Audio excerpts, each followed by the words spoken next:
UFC Vegas 84 just wrapped up, and I got my immediate reactions ready to go for you guys. Recorded after every single fight wrapped up, and then just stitched it together for one nice big show. Hopefully you guys enjoy it. Check it out. Solid victory for Joshua Van to kick off this UFC card. Started a little bit slow. Felipe Bunes likely won that first round on the scorecards, but something I want to hone in on, and even though he lost that first round, Van that is, you can see him walking down Bunes, and that's why Bunes was so gassed come that second round. You can see Bunes really sucking for wind in between rounds there as well, but Van was doing a great job in terms of, like, he wasn't throwing much, but he was doing a great job in terms of feinting, moving forward, keeping Bunes on his back foot, and you can consistently see Bunes with his back to the cage or behind that warning track, and that's all a part of, or seemingly all a part of Van's game, where he just stalks his opponent for the majority of the first round, landing a couple shots, and then in the second round, as we've seen time and time again with him, he really starts to let go with his hands, really starts to make his opponent feel his pressure, and then he can go out there and break them just as he did with Bunes. So great win for Joshua Van. Says he wants to stay active, 4 to 6 fights this year, 6 fights on the higher end. That's one fight every 2 months. I don't think that's achievable for him, but I do think that he can stay active enough, get 3 or 4 fights this year, and who knows where this 22 or 23-year-old will be at by the ending of 2024. Big time prospect here, and a finish obviously helps his case as well in terms of making it into the rankings and being somebody to keep your eye on. Big rebound victory for Nicholas Mota there as he knocks out Tom Nolan in the first round. These boys went to war right off the bat. They threw so many strikes within the first 30 seconds of the fight, but it was ultimately Mota that landed the cleanest shot to drop Tom Nolan, and then he followed up with some ground and pound. Nolan, to his credit, tried working back to his feet, but Mota was just so persistent with landing those ground and pound shots to get him out of there. That allows Mota to pick up the first upset victory in 2024 for the UFC schedule. A big underdog as well. I believe he was closing in around that plus 250, plus 270 mark from the last numbers that I saw. Big win for him there. Great win. That's why it's always hard to go out there and trust UFC newcomers that have such a flawless record of just going out there and finishing all of their opponents on the regional scene until they run into somebody that actually has legitimate experience and is not afraid of exchanging with them as well. So this could be a big learning lesson for Tom Nolan, who could still have a very good career in the UFC, but tonight just was not his night. He's got to go back to the drawing board, whereas Nicholas Mota probably saved his UFC career with this win this night. Let's see what comes up next for him. What a UFC debut for Gene Silva as he goes out there and knocks out Weston Wilson. He fought Kevin Vallejos on the Contender Series, but that's what you expect a minus 900 to do. He went out there, had target practice for about 4 minutes, and then finally got the job done. The referee could have stopped that fight at any moment after that 2-minute mark, considering how easy it was for Gene Silva to get that off. There's nothing that Weston Wilson was going to be able to do to change that around. So good addition to the UFC roster with Gene Silva coming into the fold here. Bizarre character, right? Took forever to get to the cage in the first place, and then his post-fight interview even more bizarre. He's trying to play out how the fight went with his cornerman just to showcase Bisping what happened, and then whispering and all the nonsense, barking at the camera and all that. Very intriguing character in addition to the roster, like I said.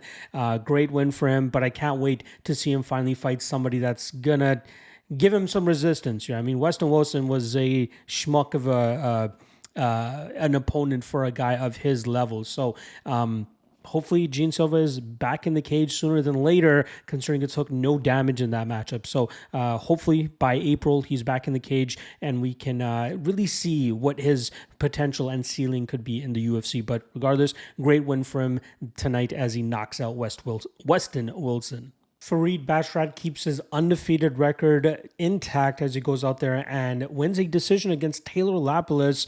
Very hard-fought decision. I knew it was going to be a closer fight than the odds indicated. Even with Basharat winning 30-27, those first 2 rounds were pretty close, considering Taylor Lapilus Lapalus' ability to keep the fight upright. Very impressive performance from him there in terms of his takedown defense early, but Basharat, again, he was good enough in the striking round that he could stay competitive so that eventually that when the takedowns start coming, he could kind of reap the fruits of his labor later on in the matchup, and that's exactly what happened.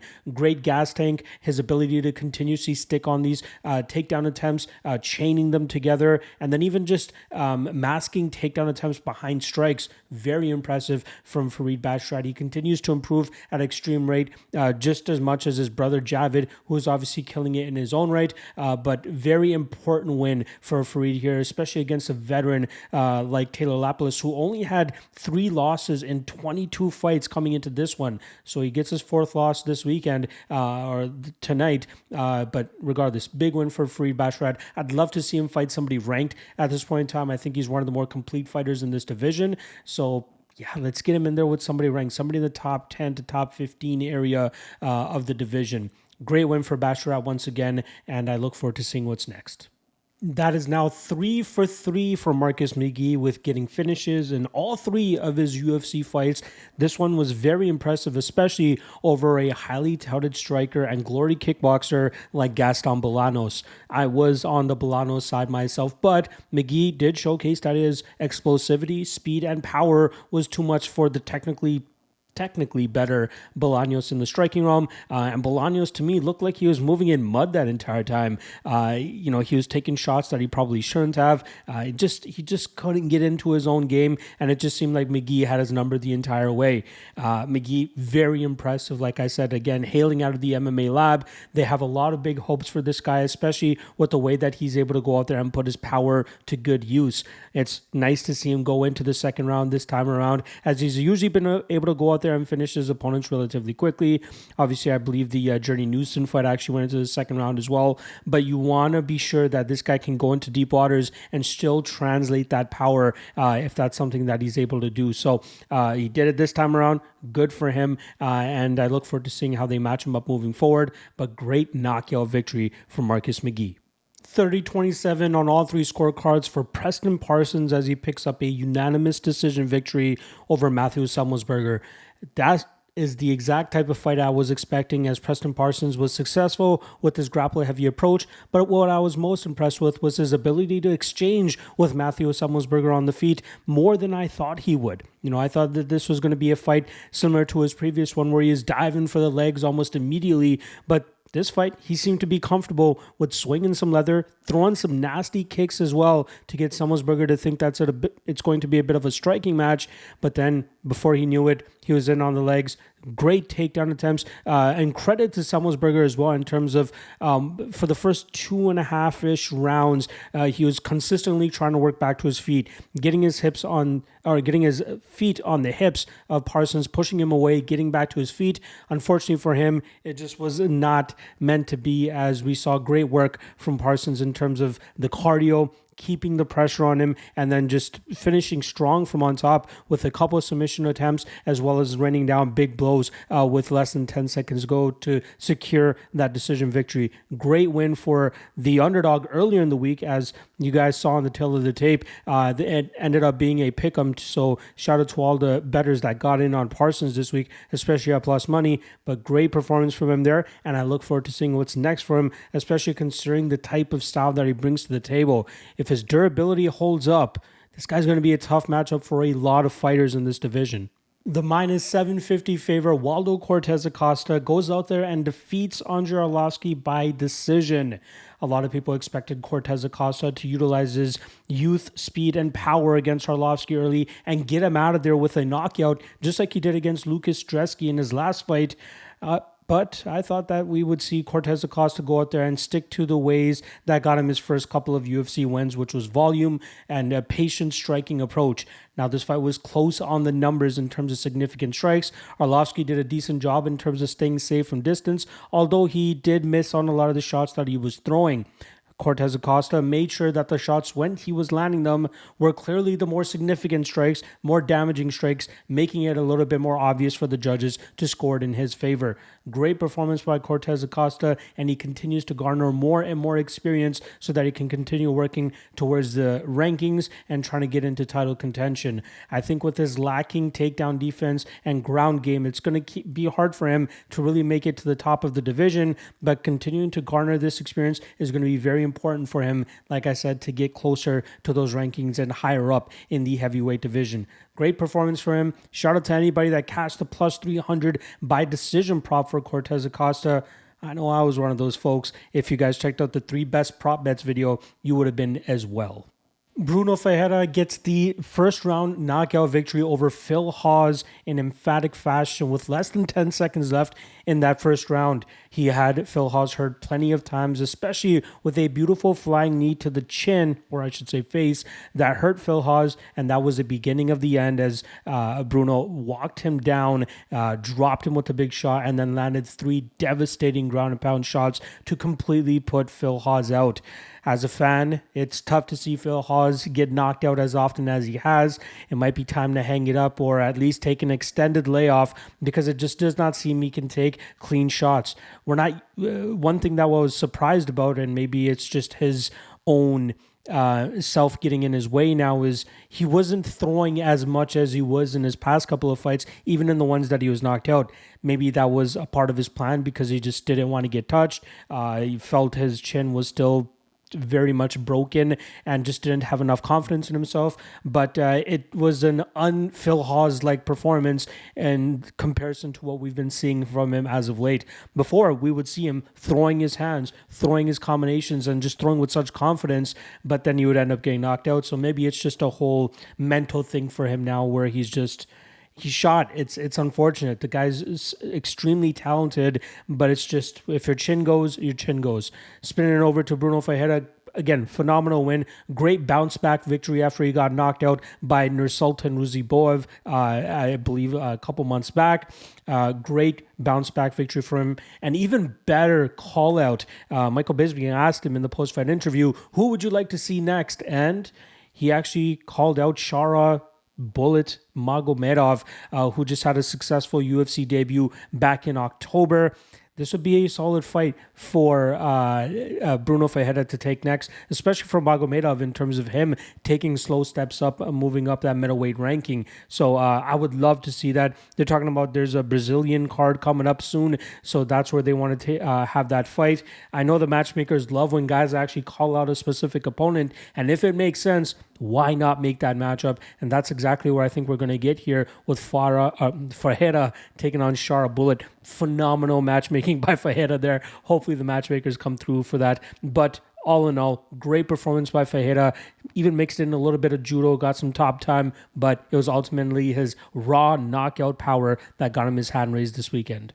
What a performance from Mario Bautista as he goes out there and defeats Ricky Simon on the scorecards, 230-27 scorecards and a 29-28 out there. But it was an emphatic third round from Bautista to put the pressure on Simon and do a great job in terms of dishing out damage, stuffing the takedowns, getting back to his feet when he was taken down 2 times. Great work from Bautista. Clear improvements from the fight prior where Damon Blackshear was successful on 4 takedowns against Bautista, and Bautista still managed to pull out the victory that night. A lot of people thinking, including myself, Ricky Simon, a far superior wrestler than Damon Blackshear, would have way more success. That was not the case. Bautista did a great job in terms of never settling for bad positions, digging underhooks when he needed to, getting back out into space, and he even tried a couple takedown attempts of his own, but it was mostly his volume-based damage style that got the judges to score the fight in his favor. Now, he knocked off the number 13 ranked bantamweight there. He was unranked. Gotta believe he probably takes Ricky Simon's number 13 spot. He called out Rob Font. Poor Rob Font getting thrown left and right against some of these up-and-comers and just unfortunately taking L after L. Did pick up a win over Adrian Yanez, but still came up short last time around. I like the fight. I like Bautista against Rob Font. It seems to be the next step up for Bautista, and Rob Font really needs to prove himself that he deserves to be in the top 10. So great call out from Bautista. Great performance overall. Shout out to anybody that cashed Bautista as a near plus 150 underdog that night. Tremendous performance. Bautista has me a little bit stunned as to the fact that Ricky Simon was so unsuccessful with not even landing, well, he did land 2 takedowns, but not being able to get enough control time from on top and utilize this style as much as he does. He's normally the cardio king inside the cage, but Mario Bautista had him looking up at the clock near the ending of that fight, just showcasing how dangerous and impressive Bautista has become at this stage in his career. 6 straight wins now. Let's see if a top 10 is up next for him. Jim Miller goes out there and gets the 3rd round submission victory over Gabriel Benitez. He started off hot with some nasty leg kicks. You saw the marking on the lead leg of Gabriel Benitez, and Jim Miller continued to be persistent with the leg kicks, went to the takedown in round 2, and then once again in round 3, officially securing that rear naked choke with roughly about a minute and a half left on the clock. But let's just marvel in some of the statistics that he had going into this fight, or at least achieved with this fight. This was his 43rd UFC fight. That's a record. Insane that he's been in the UFC for that many fights. He picked up his 26th UFC victory as well, and he's only 2 finishes behind Charles Oliveira for the most finishes, I believe, in lightweight history. Phenomenal performance from Jim Miller. The guy's 40 years old, continues to go out there and just turn away anybody that the UFC throws at him. I don't know if he's been ranked in the last several years, but he just does a great job of putting together enough wins to stick around, avoiding an extended losing streak so that the UFC doesn't cut him. It's been insane that this guy's never really gotten a title shot, or we've never really considered him being a guy in title contention, but just always finds a way of just sticking around and just being a name that everybody respects. So shout out to Jim Miller for picking up another win. Like I said, just breaking records left and right as well. Next up for him, he wants a UFC 300. He called out Paul Felder. That's been a long rumored matchup over the last 2 years. So ever since Paul put himself back into the USADA testing pool, obviously USADA is no longer a thing, so it doesn't really matter. But Paul Felder's apparently been training, and that seems to be the fight that the UFC wants to put together, or at least the fans want to see put together. Another name that Jim Miller threw out there was Matt Brown. That would mean that Jim Miller would have to go up to 170 pounds and go up against the guy that has the most knockouts in UFC history. Phenomenal work from Jim Miller once again. Really can't wait for that UFC 300 fight. He deserves to be on that card. If you guys don't know, he was on 100, he was on 200, and it only makes sense for him to complete the trifecta and go for UFC 300 as well. Shout out to Jim Miller. Big win once again, pulling through with a 3rd round submission victory. Magomed Ankalaev puts a stamp on the rivalry between him and Johnny Walker as he finishes him in the 2nd round of the matchup with a beautiful knockout. He landed a straight shot down the pipe that dropped Walker up against the cage, and that brutal follow-up shot that ultimately broke Johnny Walker's nose. You can see Walker immediately grab his face in just complete hurt. The man was in pain. Great performance there from Ankalaev, who used a disciplined approach. Even with Walker getting a little bit wild in the 1st round, Ankalaev kept his composure and showcased why he's one of the best light heavyweights in the world. What's up next for Ankalaev is likely somewhere in that title picture, right? He fought for the title, 2-way draw back in December of 2022 against Jan Blachowicz. Since then, Jamal Hill won the title, had to vacate the title, and now Alex Pereira is a champion. You got to believe that the UFC will likely line up Pereira and Hill, considering that Hill was already a champion. And then you got Yuri Prochazka taking on Alexander Rakic in a few months. That's probably going to be spoken about, the winner probably in the title picture there as well. So either Ankalaev just sits on the sidelines, wait for Pereira and Hill to settle the score and fight the winner of that, or Ankalaev goes out there and fights the winner of Rakic and Prochazka and determines a number 1 contender after that. But Ankalaev has got to fight for the title in 2024. Thankfully, he's still only 31 years old, so he has a ton of time to go out there and still, win the title and have a bit of a legacy in the light heavyweight division, as I still truly believe that he is the number 1 light heavyweight fighter on the world, on the planet, and not even on the planet. As long as John Jones is now officially a heavyweight, which he obviously is, heavyweight champion, Ankalaev is the man. Slick striking. I love the way that he just uses his switch stance to always mirror, or at least not mirror, Use the opposite stance of his opponent to try to just open up the kicking game for himself, and then just mix it up on them, throwing combinations, switching stances, beautiful work. And then he has a wrestling game to lean on if that's what he needed. I thought he would rely on that a little bit more in this fight, but he didn't. He went for a one takedown attempt, if I'm not mistaken, but just decided to strike and then eventually found that finish in the second round. Beautiful work from Ankalaev, future light heavyweight champion, mark my words. It was a great event overall. The first serving of the UFC in 2024, 11 fights. Favorites went 8-2. Obviously, we had a pick'em fight between Preston Parsons and Matthew Semelsberger. Parsons was the dog in the beginning of the week, so shout out to anybody that got in on him at that plus money to cash that. And then the performance of the night, something I want to give out at the ending of these recap shows every week.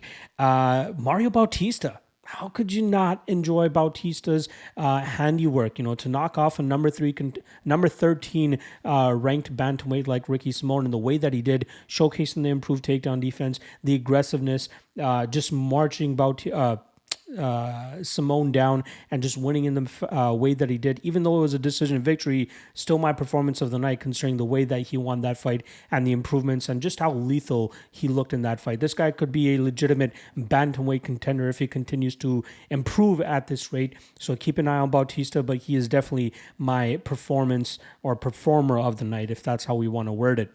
Again, this is the first crack at the post show that I wanted to do. Obviously, I want to continue to improve it. New things I want to add to it. One thing I do want to add is ensuring that I get the pre-fight odds, the specific method of victory odds. What was Nicholas Mota round 1 by KO? What were those exact odds? And I want to be able to extract those from my bookies before the fights actually kick off. I know Best Fight Odds has them, but sometimes they're a little bit wonky. I want to get the exact odds. So next week, look for that as a possible new addition to this recap show. If there's anything else you guys would like to see in this show, please let me know. But it's meant to be an immediate recap for you guys. As you guys can see with the clip changes in between the fights I was talking about earlier, I record those right as soon as the post-fight interview is wrapped up, so you guys get my immediate reaction, and I can ensure that I touch on every little thing for every single fight that I wanted to, just to bring light to those things.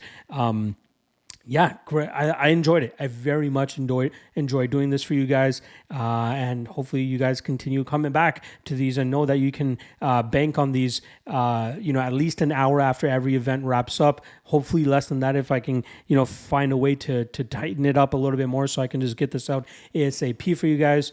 Regardless, loved it. Hopefully you guys enjoyed as well. Hit that like, hit that subscribe, drop a comment below. Let me know who your performer of the night was and what you ended up cashing out on as well. Appreciate you guys. Love you guys. And I'll see you guys again on Monday, which is when the UFC 297 full card breakdown will drop. Pay-per-view fight week up in the Great White North. What could be better than that? See you guys then. Peace.